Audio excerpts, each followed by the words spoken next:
walking around the block until he's gone. 3, look ahead. If there's some...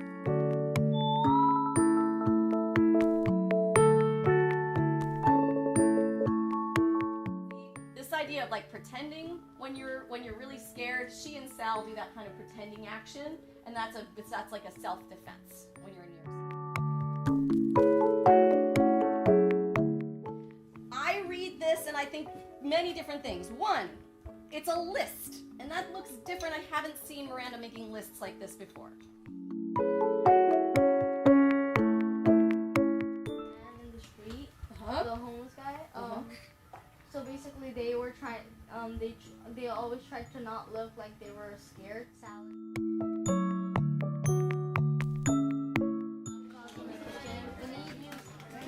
This egg timer cooking is driving me crazy. So I watched the second hand of the kitchen clock and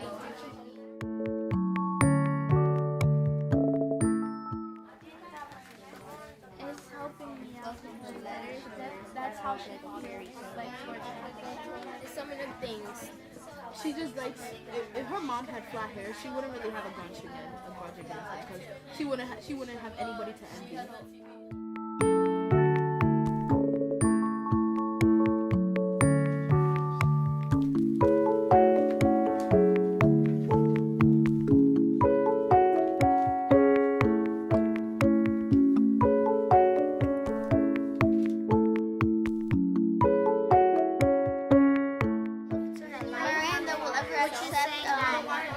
Richard as her she doesn't feel something for her dad because her dad was never good for her that.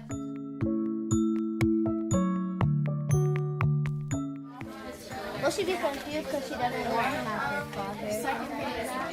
I agree with that because, like, even if she wanted a father, she really doesn't know what a father is.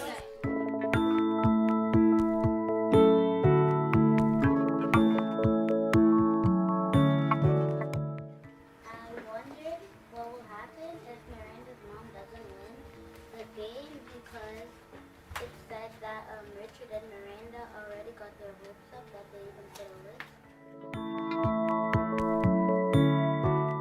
It was on page 31 that I said this made me think that people that seem horrible might not be that bad. My best friend was on page 30 also when she had to think of something really quick to say. In a matter of seconds, that she was clever. Got it? Because she inched her way out of it. Got it. You made an inference about whether she's smart or not. And oh my, last one. On page 28, when she said that she thought that her mom was going to win, it made me think that she's confident in her mom. I want you to summarize what you think Mom's rules for life in New York City tell us about Miranda's character.